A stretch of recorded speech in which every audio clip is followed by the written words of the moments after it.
Bienvenidos a El Amor que Vale, el ministerio radial del Dr. Adrian Rogers. Le invitamos a abrir su Biblia, pues hoy vamos a aprender a ganar nuestras batallas en Cristo. Escuchemos al Dr. Adrian Rogers. Por favor, lea conmigo el Salmo 103:1. Bendice, alma mía, a Jehová, y bendiga todo mi ser su santo nombre. Bien, muchas gracias. Ahora, ¿sabe lo que acaba de hacer? Acaba de orar y decir: Señor, con todo lo que hay en mí, ayúdame a adorarte hoy.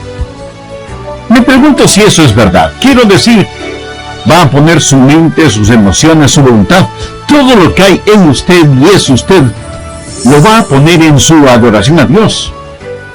¿No sería eso estupendo? ¿O va simplemente solo escuchar este programa? Si vamos a adorar, pues adoremos. Si vamos a cantar, pues cantemos. Y si en este mensaje digo algo que valga la pena y usted quiere decir amén, pues mi amigo, diga amén. En una revista de negocios se publicó que una compañía contrató los servicios de un asesor gerencial porque la moral estaba por los suelos entre los ejecutivos de esa empresa. ¿Sabe lo que el asesor descubrió? Que 21 de los 22 ejecutivos de esa compañía sufrían de un estrés tan intenso que estaba causando enfermedades físicas como úlceras, alta presión arterial y depresión. El Dr. Adrian Rogers, en la voz del pastor Lenín de Llanón, nos enseña el mensaje cómo enfrentar el estrés. Hoy estaré hablando acerca del estrés y le puedo asegurar que todos los seres humanos experimentamos situaciones estresantes. Pero asimismo le puedo asegurar que hay una maravillosa respuesta que va más allá de la psicología popular y de las buenas intenciones, porque viene directamente de la palabra de Dios. Busque el capítulo 40 del libro de Isaías. Después de unos instantes leeremos una porción de este capítulo. Antes quiero compartir con usted un dato estadístico que leí y que me dejó asombrado. Dice que el 98% de los norteamericanos sufren de tiempo en tiempo del síndrome del estrés crónico. Este dato estadístico, realizado por una entidad experta y seria, nos pone frente a la realidad de que los norteamericanos estamos emocionalmente fatigados, físicamente exhaustos y espiritualmente derrotados. La razón: el estrés. Los días son muy largos, las noches son muy cortas, y nos sentimos como en una competencia ratonil. Hay tanto por hacer y muy poco tiempo para hacerlo. Pero gracias a Dios hay esperanza. Y esa esperanza está aquí, en las páginas de la Biblia. Isaías, el príncipe de los profetas, bañó su pluma en dorada gloria para escribir las palabras del verso 28, que lo comienza con una pregunta. ¿No has sabido? ¿No has oído que el Dios eterno es Jehová, el cual creó los confines de la tierra? No desfallece ni se fatiga con cansancio, y su entendimiento no hay quien lo alcance. ¿Qué es lo que está diciendo el profeta aquí? Está diciendo que Dios nunca se cansa, ni se queda perplejo, ni tira la toalla. Ahora miremos la promesa que encontramos en el verso 29.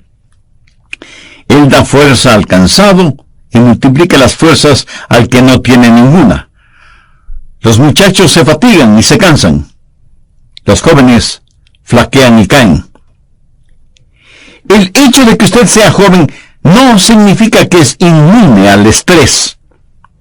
Y el verso 31 dice: pero los que esperan a Jehová tendrán nuevas fuerzas, levantarán alas como las águilas, correrán y no se cansarán, caminarán y no se fatigarán. Bien, pensemos en el problema del estrés, y eso lo encontramos en Isaías 40, los versos 28 y 29. En estos versículos se menciona a dos clases de personas. Por supuesto, la una es Dios Todopoderoso, el omnipotente, omnisciente y soberano Dios. Se le llama el Dios eterno, el creador de los confines de la tierra. No hay ninguno otro como Él. La otra persona somos todos nosotros. Estamos retratados en el verso 29. Él da esfuerzo al cansado y multiplica las fuerzas al que no tiene ningunas. Recuerde que estamos hablando del estrés. Ahora, ¿qué es el estrés? Estrés es el vacío que existe entre las demandas que ponen sobre nosotros y nuestra habilidad para cumplir con esas demandas. La diferencia entre esas demandas y nuestra habilidad es lo que se llama el factor estrés. En un lado tenemos las responsabilidades, las necesidades, las demandas y las oportunidades de la vida. En el otro lado tenemos todas las cosas que queremos hacer, deseamos hacer, tendremos que hacer y debemos hacer. Pero en otro lado tenemos todas las cosas de las cuales estamos muy conscientes hoy. Nuestra inhabilidad, nuestra debilidad, nuestra pecaminosidad, nuestra falta de conocimientos, nuestras fallas. Y decimos, yo quiero, yo debo, pero no puedo. Aquí están las oportunidades y necesidades. Allá las debilidades y fracasos. Y entre ellas hay un vacío. Ese vacío es el factor estrés. Es el abismo entre el debo hacerlo y no puedo hacerlo, el que nos abruma. Y todos nosotros somos vulnerables. ¿Es usted un ejecutivo? Leí de una compañía que contrató a un asesor gerencial porque la moral estaba por los suelos entre los ejecutivos de esa empresa. ¿Sabe lo que el asesor descubrió? Que 21 de los 22 ejecutivos de esa compañía sufrían de un estrés tan intenso que estaban causando enfermedades físicas como úlceras, alta presión, depresión. Pero escuche, no solo los ejecutivos sufren de estrés. Un obrero, una azafata, un mecánico, un minero, un carpintero, un ingeniero, un pastor, usted mismo puede sufrir de estrés. Y no tiene que ser ni adulto, ni viejo, ni joven. De hecho, muchos de nuestros jóvenes en la actualidad sufren de estrés. Y algunos tienen que darles medicamentos para que puedan enfrentar la vida diaria en sus colegios o universidades. Algo muy interesante está sucediendo en la actualidad. Cuando el último de los hijos abandona el hogar porque fue a estudiar a otra parte, o consiguió trabajo en otro lugar, o formó su propio hogar, los padres hablan del síndrome del nido vacío. Ahora, en cambio, y con inquietante frecuencia, se habla del nido reacolchonado. Muchos jóvenes adultos que se fueron para enfrentar la vida no han podido soportar tanta presión y han regresado al hogar. Y hay una proliferación de hogares destruidos, cuentas sin pagar, vidas asustadas, heridos emocionales, que deambulan por las calles, gente oprimida por el estrés, sufriendo de indigestión, úlceras, falta de aliento, dolores de cabeza, dolores musculares, fatiga, cansancio, aburrimiento, irritabilidad, falta de concentración, pérdida de memoria, insomnio, todo esto identificado bajo una sola palabra: estrés. Déjeme compartir con usted otro dato estadístico, sorprendente. No sé si es absolutamente cierto, pero si lo es inquietante. Del 75 al 90% de todas las visitas hechas a doctores de cuidados primarios el año pasado fueron por enfermedades relacionadas con el estrés. La gente solía ir a los gimnasios no para hacer físico-culturismo, sino primordialmente para bajar de peso. Ahora, los que administran estos negocios dicen que sus clientes van para ver si por medio del ejercicio pueden eliminar el estrés. El estrés es la razón por la que mucha gente se involucra en el yoga, escucha música de la nueva era y en toda clase de cosas negativas. Y cuando una persona padece de estrés, no puede gozar de la vida. Y es especialmente vulnerable a los ataques de Satanás. En el capítulo 25 del libro de Deuteronomio leemos que hubo un rey llamado Amalek, quien atacó la retaguardia del pueblo de Israel cuando estaba cruzando el desierto.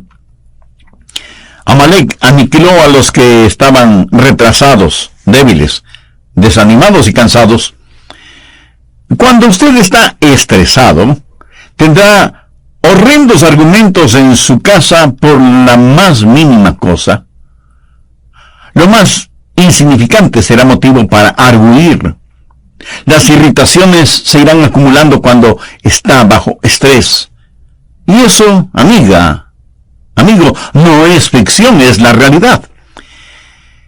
Pero deseo que vean no solo el problema del estrés, sino también la provisión de suficiencia. Quiero que sepa que Dios no le ha dejado sin su ayuda. Veamos lo que dice Isaías 40:31. Pero los que esperan a Jehová tendrán nuevas fuerzas, levantarán alas como las águilas, correrán y no se cansarán, caminarán y no se fatigarán. Esta es una hermosa promesa. Por favor, escúcheme atentamente. No es un pecado el padecer de estrés, pero sí es un pecado el no utilizar la ayuda que está completamente disponible para usted. Esta es una de las más estupendas promesas en toda la Biblia. Permítame repetirla. Pero los que esperan a Jehová tendrán nuevas fuerzas, levantarán alas como las águilas, correrán y no se cansarán, caminarán y no se fatigarán. Note que aquí hay tres promesas distintas. Primero, habla de la habilidad de volar, de levantarse por sobre los tiempos difíciles de la vida, y usa el ejemplo del águila. ¿Sabía usted que a las águilas les gustan las tormentas? Cuando los rigores de la vida se hacen presentes, cuando llegan las tormentas, cuando vienen las dificultades y adversidades de la vida, necesitamos ser como las águilas. Las águilas esperan la tormenta. Y cuando sienten que el aire está siendo calentado por el calor de la tierra y que las ráfagas termales comienzan a soplar, salen de sus nidos en las rocas, extienden sus poderosas alas y comienzan a ascender y a planear. Y mientras más rápido sople el viento, volarán más y más alto.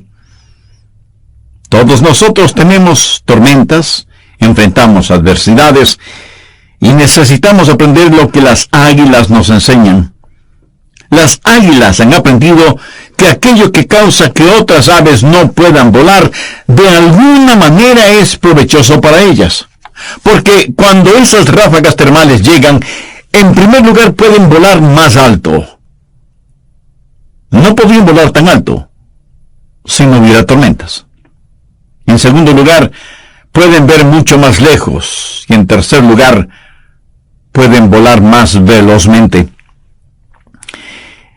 En algún lugar leí que las águilas pueden volar normalmente a 75 kilómetros por hora, pero en una ráfaga de la tormenta pueden alcanzar hasta 150 kilómetros por hora y tienen una vista increíble. Pueden mirar directamente al sol gracias a una especie de lentes protectores que tiene sobre sus ojos. Un águila puede estar en su nido y ve a lo lejos la formación de nubes de tormenta o las ráfagas termales que se levantan del suelo. Y cuando llega el momento, con serena elegancia se eleva con el viento a más de 100 kilómetros por hora, mirando nítidamente todo lo que le rodea, está verdaderamente disfrutando de la vida. De paso, ¿sabe cómo esa águila aprendió esto? A lo mejor a usted no le gusten estas lecciones de vuelo. Anote al margen Deuteronomio 32:11. Es una maravillosa lección. Dice, como el águila que excita su mirada, revolotea sobre sus pollos, extiende sus alas, los toma, los lleva sobre sus plumas. ¿Qué significa esto? Un águila construye su nido. Y yo he visto nidos de águilas. Son enormes. Y los construyen muy fuertes, con ramas y todo lo que puedan encontrar. Pero luego usan sus propias plumas para que el piso sea suave y acolchonado para sus polluelos. Y vuelan por todo lado buscando gusanos, culebras, ratones y hasta pescados para alimentar a sus aguiluchos. Pero un día la mamá águila decide que es tiempo de que sus hijos aprendan a volar. Así que en el nido comienza a revolotear sobre sus pollos, tal y como lo dice en Deuteronomio, creando incomodidad para los pequeños.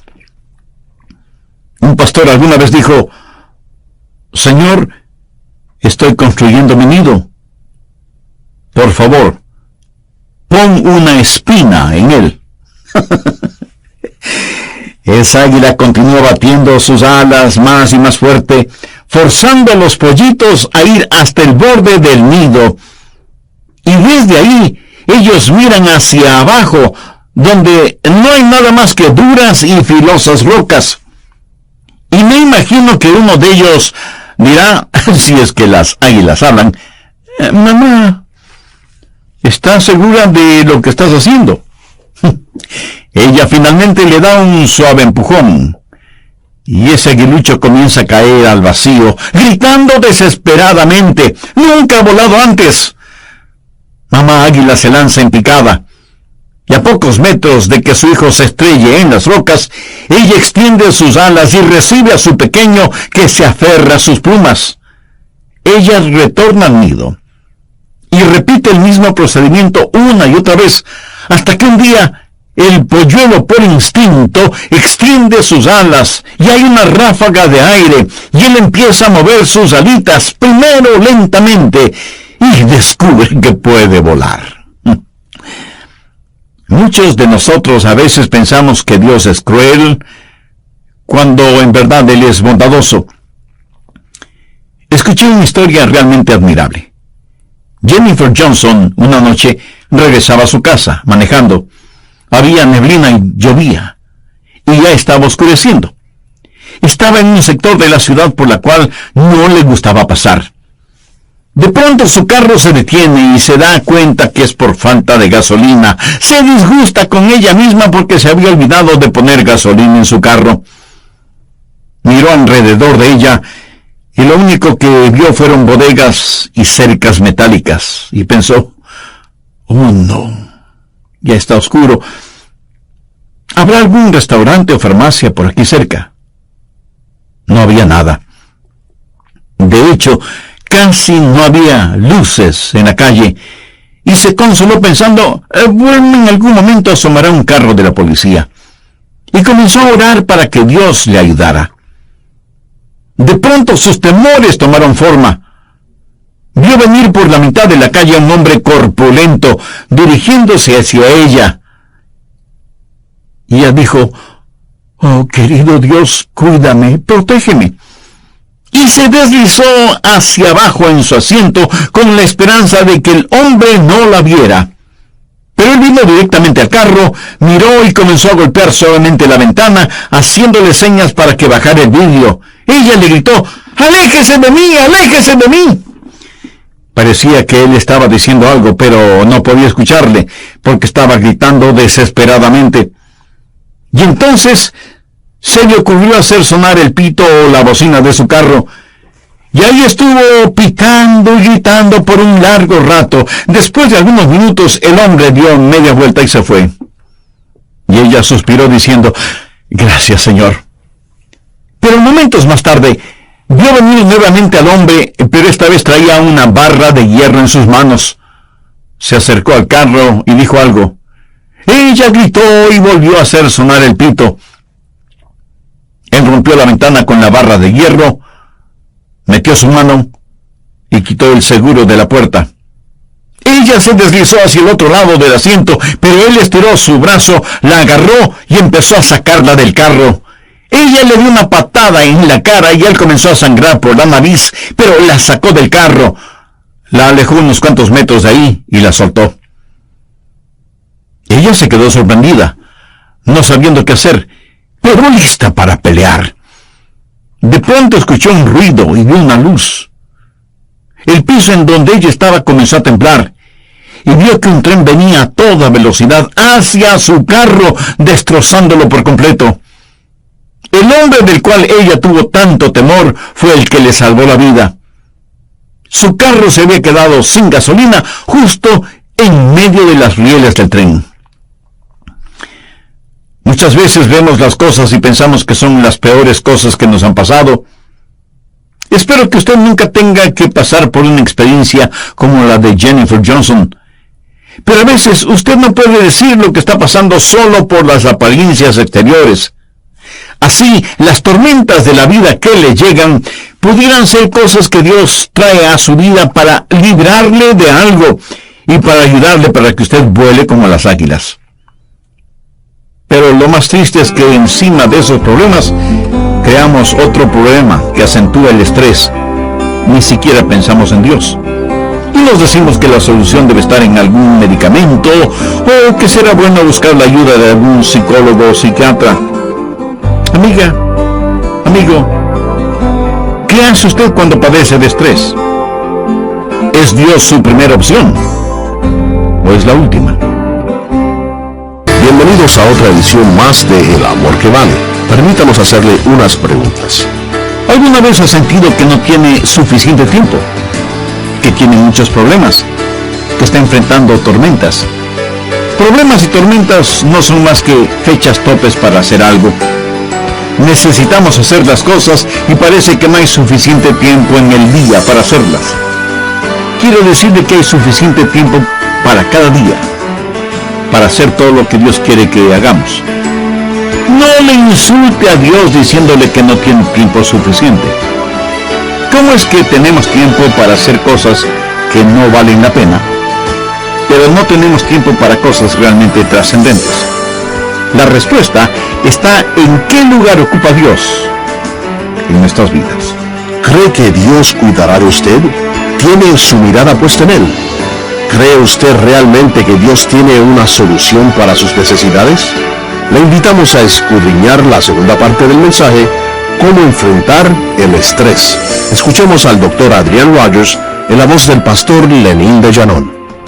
Al finalizar el programa anterior dije que lo más triste era que, a más de todos los problemas que tenemos que enfrentar diariamente, creamos, aún sin darnos cuenta, otros problemas que acentúa el estrés. Ni siquiera pensamos en Dios. Y nos decimos que la solución debe estar en algún medicamento o que será bueno buscar la ayuda de algún psicólogo o psiquiatra. Amiga, amigo, ¿qué hace usted cuando padece de estrés? ¿Es Dios su primera opción o es la última? ¿Ha aprendido usted a esperar en Dios? Cuando esperamos en Jehová seremos capaces de volar, a pesar de los rigores de la vida. Pero no solo seremos capaces de volar, sino que seremos capaces de correr sin cansarnos. En el capítulo 8 del libro de los Hechos, leemos la historia de Felipe y el etíope eunuco. Este eunuco necesitaba del Señor. Dios le ordenó a Felipe que se acercara al carro de este funcionario de la reina de Candace. Y me imagino que Felipe algo habrá tenido que correr para alcanzar y subirse al carro. Dios le dio a Felipe una oportunidad sobre ruedas. Hay los rigores de la vida y hay la vertiginosidad de la vida. Y necesitamos ser como atletas en competencia para hacer lo que tenemos que hacer. Alguien dijo, en alguna parte de África hay una gacela que al levantarse por la mañana se dice, si no puedo correr más rápido que el león, terminaré en su estómago. Y en ese mismo lugar del África hay un león que piensa, si no puedo correr más rápido que la gacela más lenta, me moriré de hambre. Así que tanto la gacela como el león se despiertan corriendo. Creo que a veces nos sentimos de la misma manera. Nos despertamos corriendo porque Satanás, el león rugiente, acecha en nuestro sendero. ¿De dónde vamos a obtener la fortaleza para volar como águilas? ¿De dónde obtendremos fuerza para correr frente a los rigores de la vida? Bien, veamos nuevamente lo que nos dice el profeta Isaías, Pero los que esperan a Jehová tendrán nuevas fuerzas, levantarán alas como las águilas, correrán y no se cansarán, caminarán y no se fatigarán. Dios le dará la fortaleza para caminar en los tiempos rutinarios de la vida.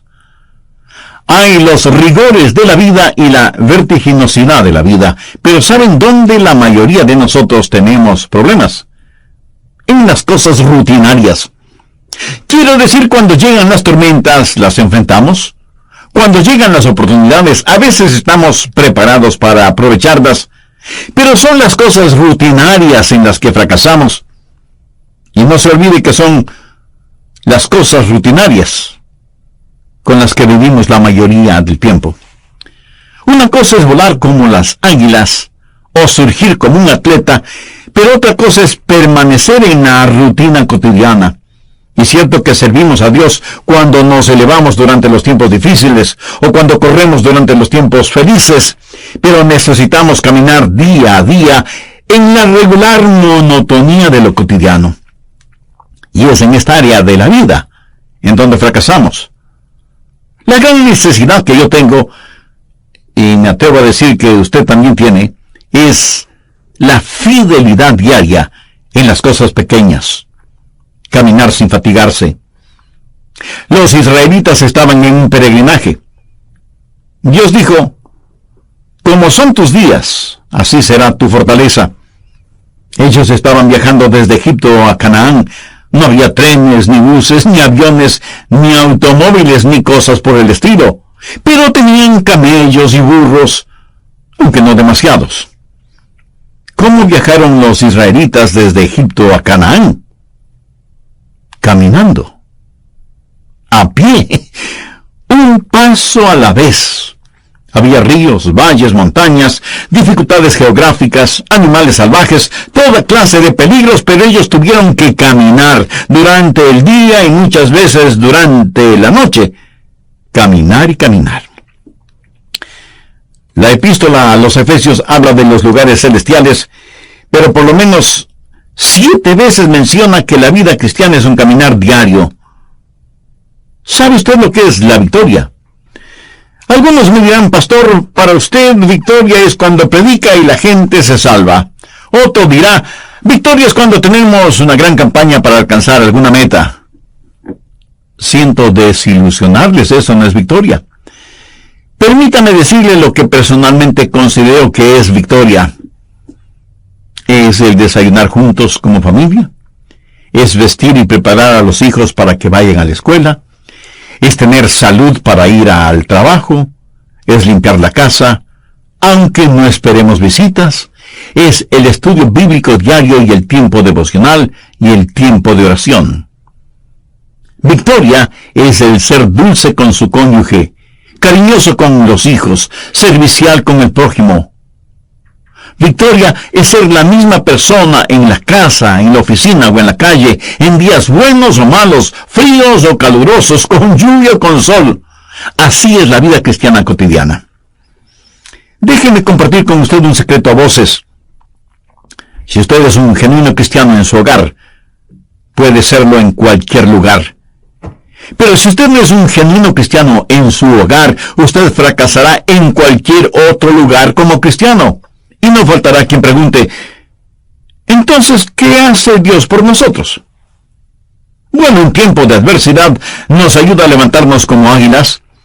En tiempos de oportunidad nos ayuda a correr como atletas. Pero en tiempos de necesidad tenemos que ir día a día. Gracias a Dios por los rigores de la vida y gracias a Dios por la vertiginosidad de la vida. Pero amigo, no se olvide de la rutina de la vida. Las cosas diarias de la vida que necesitamos aprender y cómo obtener la victoria sobre el factor estrés. Necesitamos aprender a tener aguante, resistencia. Leí de un caracol que comenzó a subir por un árbol de manzanas. Y usted sabe que los caracoles se mueven muy lentamente. De entre la corteza del árbol salió un gusano que le dijo al caracol: no necesitas subir más. Aún no hay manzanas. Y el caracol le respondió: para cuando llegue allá arriba. Seguro que las habrá.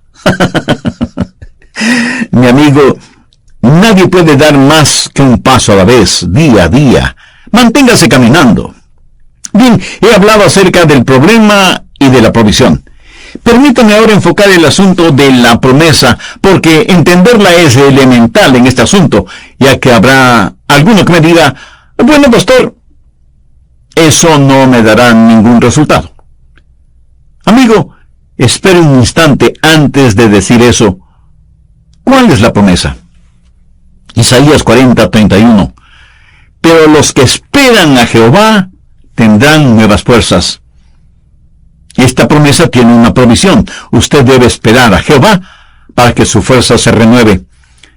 La palabra renovar en hebreo es la palabra chalaf, y literalmente significa cambiar o intercambiar. La vida cristiana no es solo una vida cambiada, es también una vida intercambiada. Quiero decir que le entregamos a Él nuestra debilidad, y Él nos da su fortaleza. Esa es la razón por la que en Efesios 6:10 leemos, por lo demás, hermanos míos, fortaleceos en el Señor y en el poder de su fuerza. Y el apóstol Pablo en Gálatas 2:20 dice, con Cristo estoy juntamente crucificado, y ya no vivo yo, mas vive Cristo en mí. ¿Lo ve? Es una vida intercambiada. Ahora, ¿cómo sucede esto? Bueno, la palabra de Dios lo explica claramente. Para que este intercambio suceda, tenemos que esperar a Dios. Y no faltará quien me pregunte, pastor, ¿qué significa eso? Déjenme aclarar esto en su mente de una vez por todas. Esperar no significa simplemente el estar sentado sin hacer nada. En épocas pasadas, cuando un joven estaba enamorado y quería que determinada jovencita fuera su novia, ¿sabe lo que hacía? Tenía que esperar. Pero esto no quería decir que él no hiciera absolutamente nada. Por el contrario, él estaba haciendo todo lo humanamente posible por lograr que esa muchacha aceptara ser su novia. En la actualidad las cosas son muy diferentes, pero usted sabe eso, ¿verdad? Cuando esperamos en el Señor, eso no significa inactividad. Esperar en el Señor significa por lo menos 4 cosas. Esto es la clave para entenderlo. Tenemos el problema del estrés. Tenemos la provisión de suficiencia. Pero hay la promesa de fortaleza. ¿Dónde conseguimos esa fortaleza? ¿Cómo podemos volar como águilas? ¿Cómo podemos correr como atletas? ¿Cómo podemos vivir día a día una vida genuinamente cristiana? Esperando en el Señor. Y como eso es absolutamente cierto, lo que usted necesita entender es lo que significa esperar. Esa es la clave. Si usted no lo entiende, el resto no tiene ninguna importancia. Esperar en el Señor significa primero que usted tiene un deseo por Él. Usted anhela tenerlo. Veamos lo que dice el Salmo 62:1. En Dios solamente está callada mi alma. De Él viene mi salvación. El rey David escribió esto en un tiempo de estrés y de angustia, y él sabía que solo Dios podía satisfacer sus más profundas necesidades. ¿Siente usted de la misma manera? Quiero decir, ¿está usted esperando por Dios? Está diciendo, Dios, anhelo fervientemente tenerte. Ahora, si usted busca alivio sin anhelar a Dios, está en un callejón sin salida. Segundo, no solo significa que usted anhela tenerlo, sino también que desea escucharle. Busque Proverbios 8:34. Bienaventurado el hombre que me escucha, velando a mis puertas cada día, aguardando a los postes de mis puertas. ¿Qué significa ese versículo? Aquí está una persona que le dice a Dios, Dios, espero que vengas a esta puerta pronto, porque quiero escuchar las instrucciones que tienes para mí. Estoy esperando aquí, Señor, para que me hables. ¿Sabe de lo que este proverbio está hablando? Habla de un tiempo de quietud, de su tiempo a solas con Dios, de estar, por así decirlo, diariamente a sus puertas. Bienaventurado el hombre que me escucha velando a mis puertas cada día, aguardando los postres de mis puertas. ¿Hace usted eso? Si no lo hace, no me diga que esto no le da resultado. Usted tiene que saber esperar en el Señor. Eso significa anhelar tenerlo. Eso quiere decir estar deseoso de escuchar su voz para obedecerla.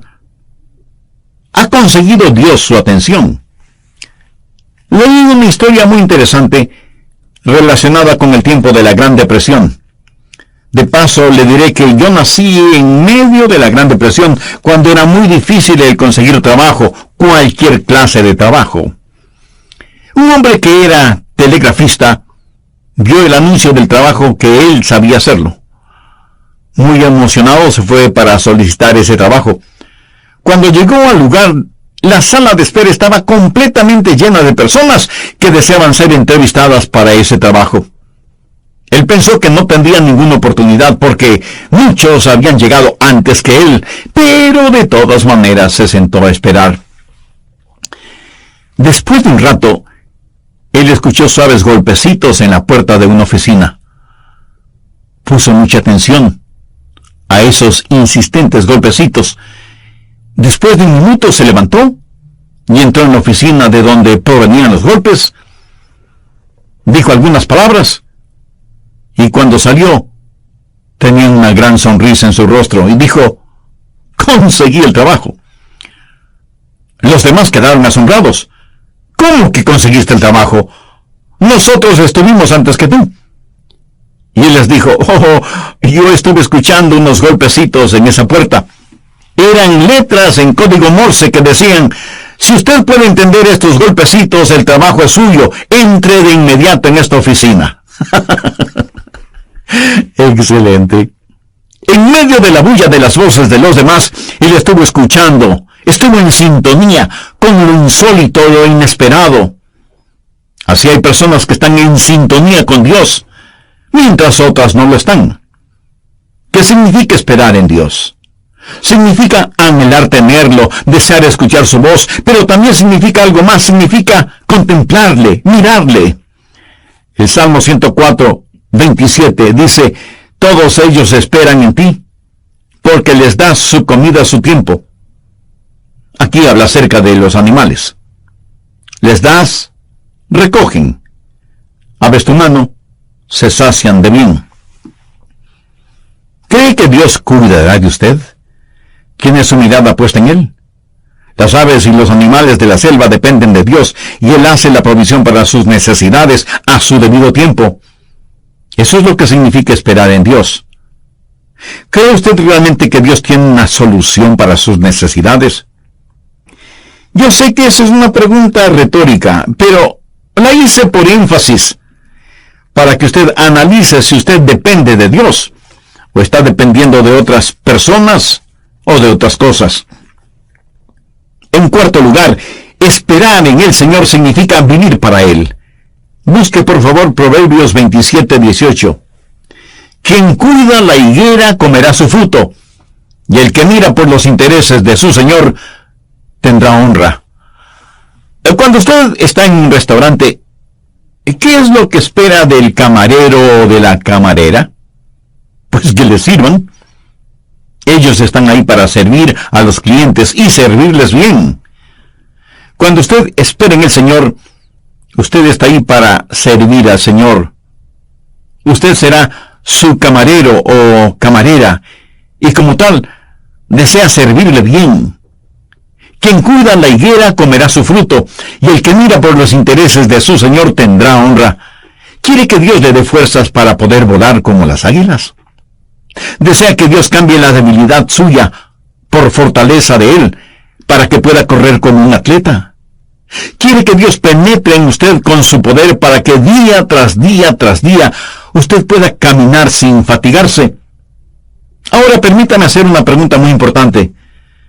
¿Por qué Dios debería darle más fortaleza si lo que usted va a hacer es servir al diablo? El esperar en el Señor significa anhelarle a Él, escucharle a Él, mirarle a Él y vivir para Él. Basado en la palabra de Dios, le puedo asegurar que si usted espera en Dios, Él renovará sus fuerzas.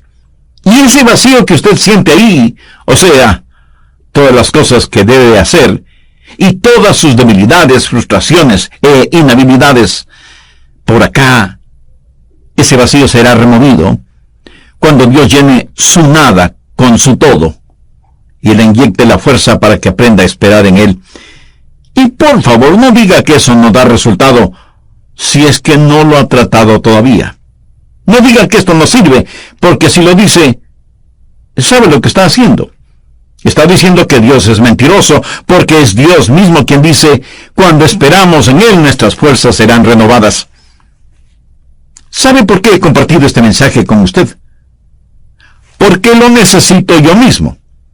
Y cada vez que apunto con un dedo hacia usted, tengo 3 dedos de mi propia mano que están apuntándome a mí. Y le puedo asegurar que yo voy a escuchar este mensaje varias veces, porque lo necesito. Todos lo necesitamos. Y todo comienza al confiar en Jesús como su Salvador y Señor, en forma personal. Amiga, amigo, si usted aún no es salva o salvo, pero quiere serlo, puede orar con sus propias palabras de la siguiente manera. Querido Dios, sé que me amas y que quieres salvarme. Señor Jesús, tú moriste para salvarme y prometiste que me salvarías si confiaba en ti. Pues confío en ti plenamente desde este mismo momento. Gracias, Jesús, por llevar hasta la cruz del Calvario mi pecado, mi vergüenza. No merezco tu gracia, pero por fe la recibo. No merezco tu misericordia, pero con gratitud la acepto. Perdona mis pecados, ven a mi vida y comienza a hacerme la clase de persona que tú deseas que sea. Y ayúdame a nunca avergonzarme de ti, y nunca ser una vergüenza para ti o para tu palabra. Lo pido en tu santo nombre. Amén. Si usted en forma sincera y convencidamente hizo esa decisión de aceptar a Cristo como su Salvador y Señor, le invito muy cordialmente a que nos escriba. Deseamos ser parte de su regocijo espiritual. Además, su carta no solo que será gran ánimo para nosotros en nuestro Ministerio de Estudios Bíblicos Radiales, sino que nos dará la oportunidad y el privilegio de orar por usted y por su nueva vida en el Señor Jesucristo. Sea bienvenida o bienvenido a la familia de Dios. De los confines de la tierra no hay ninguno otro como Él. La otra persona somos todos nosotros. Estamos retratados en el verso 29. Él da esfuerzo al cansado y multiplica las fuerzas al que no tiene ningunas. Recuerde que estamos hablando del estrés. Ahora, y todos nosotros somos vulnerables. ¿Es usted un ejecutivo?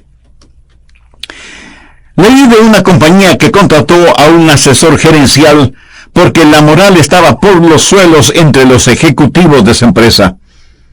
¿Sabe lo que el asesor descubrió? Que 21 de los 22 ejecutivos de esa compañía sufrían de un estrés tan intenso que estaban causando enfermedades físicas como úlceras, alta presión, depresión. Pero escuche, no solo los ejecutivos sufren de estrés. Un obrero, una azafata, un mecánico, un minero, un carpintero, un ingeniero, un pastor, usted mismo puede sufrir de estrés. Y no tiene que ser ni adulto, ni viejo, ni joven. De hecho, muchos de nuestros jóvenes en la actualidad sufren de estrés. Y algunos tienen que darles medicamentos para que puedan enfrentar la vida diaria en sus colegios o universidades. Algo muy interesante está sucediendo en la actualidad. Cuando el último de los hijos abandona el hogar porque fue a estudiar a otra parte, o consiguió trabajo en otro lugar, o formó su propio hogar, los padres hablan del síndrome del nido vacío. Ahora, en cambio, y con inquietante frecuencia, se habla del nido reacolchonado. Muchos jóvenes adultos que se fueron para enfrentar la vida no han podido soportar tanta presión y han regresado al hogar. Y hay una proliferación de hogares destruidos, cuentas sin pagar, vidas asustadas, heridos emocionales, que deambulan por las calles, gente oprimida por el estrés, sufriendo de indigestión, úlceras, falta de aliento, dolores de cabeza, dolores musculares, fatiga, cansancio, aburrimiento, irritabilidad, falta de concentración, pérdida de memoria, insomnio, todo esto identificado bajo una sola palabra: estrés. Déjeme compartir con usted otro dato estadístico, sorprendente. No sé si es absolutamente cierto, pero si lo es inquietante.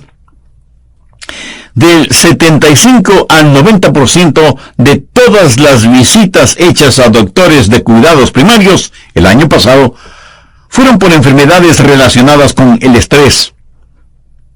La gente solía ir a los gimnasios no para hacer físico-culturismo, sino primordialmente para bajar de peso. Ahora, los que administran estos negocios dicen que sus clientes van para ver si por medio del ejercicio pueden eliminar el estrés. El estrés es la razón por la que mucha gente se involucra en el yoga, escucha música de la nueva era y en toda clase de cosas negativas. Y cuando una persona padece de estrés, no puede gozar de la vida y es especialmente vulnerable a los ataques de Satanás. En el capítulo 25 del libro de Deuteronomio leemos que hubo un rey llamado Amalek, quien atacó la retaguardia del pueblo de Israel cuando estaba cruzando el desierto. Amalek aniquiló a los que estaban retrasados, débiles, desanimados y cansados. Cuando usted está estresado, tendrá horrendos argumentos en su casa por la más mínima cosa. Lo más insignificante será motivo para argüir. Las irritaciones se irán acumulando cuando está bajo estrés. Y eso, amigo, no es ficción, es la realidad. Pero deseo que vean no solo el problema del estrés, sino también la provisión de suficiencia. Quiero que sepa que Dios no le ha dejado sin su ayuda. Veamos lo que dice Isaías 40:31. Pero los que esperan a Jehová tendrán nuevas fuerzas, levantarán alas como las águilas, correrán y no se cansarán, caminarán y no se fatigarán. Esta es una hermosa promesa. Por favor, escúcheme atentamente. Poderosas alas y comienzan a ascender y a planear. Y mientras más rápido sople el viento, volarán más y más alto. Todos nosotros tenemos tormentas, enfrentamos adversidades y necesitamos aprender lo que las águilas nos enseñan.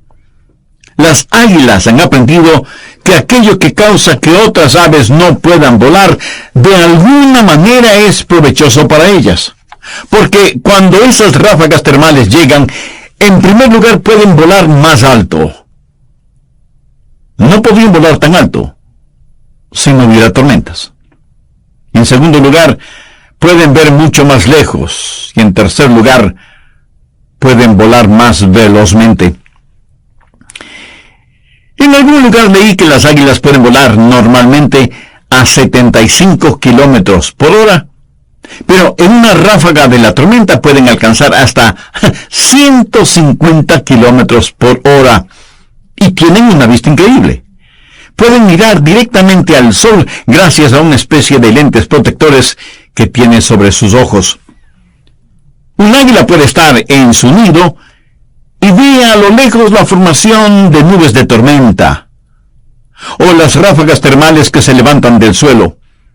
Y cuando llega el momento, con serena elegancia se eleva con el viento a más de 100 kilómetros por hora y mirando nítidamente todo lo que le rodea, está verdaderamente disfrutando de la vida. De paso, ¿sabe cómo esa águila aprendió esto? A lo mejor a usted no le gustan estas lecciones de vuelo. Anote al margen Deuteronomio 32:11. Es una maravillosa lección. Dice, como el águila que excita su mirada, revolotea sobre sus pollos, extiende sus alas, los toma, los lleva sobre sus plumas. ¿Qué significa esto? Un águila construye su nido. Y yo he visto nidos de águilas. Son enormes. Y los construye. Y los construye. Y los construye. Y los construye. Y los construye. Y los construye.